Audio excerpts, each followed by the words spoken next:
A lot of my clients are people who are doing really well in life, but for whatever reason feel like they're going to be found out to be a fraud. Scotch Porter.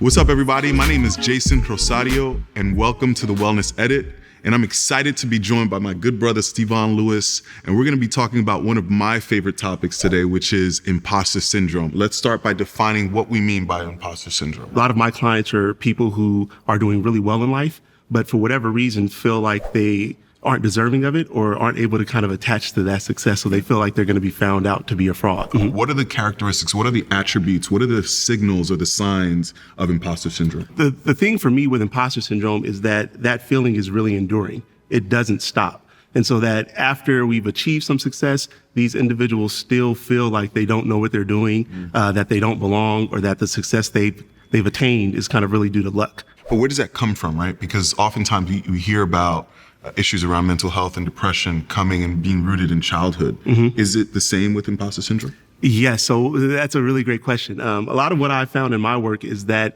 individuals who come from a household where they had a parent or a couple of parents that were really critical of them or didn't really kind of celebrate their successes and only really pointed out their flaws, these individuals are the ones that are kind of more primed to feel like an imposter most of the time. So what are the things that within communities of color, within marginalized communities in general, we can start to pay attention to as it relates to combating imposter syndrome? Mm-hmm. The further we are from kind of cisgender, white, middle-aged male, then the more we're going to feel like we don't fit in, right? And if the environments we're in are kind of supporting that or making suggestions or questioning who we are, then it's easier for us to kind of feel like a fraud and like we don't belong. The audience that's listening to this right now, perhaps are wondering, so one, I didn't know I was suffering from imposter syndrome. Right. I knew I was feeling something. I just didn't know what it was. So now they have the language to address it. But what types of things can they do to address it if that's what they're feeling themselves? For sure. So first, I would say be relentless in challenging your inner bully. You've got to make yourself aware that you're having those thoughts, one,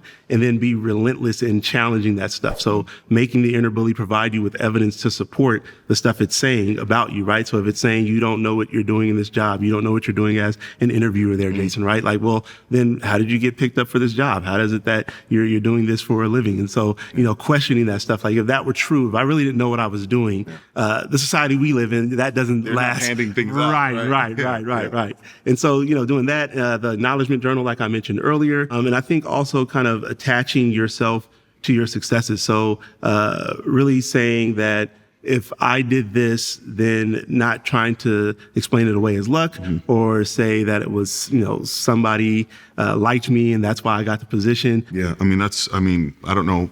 I almost don't want to ask you another question because that's a great way to end it, but can it be cured? Is it something that you can get over?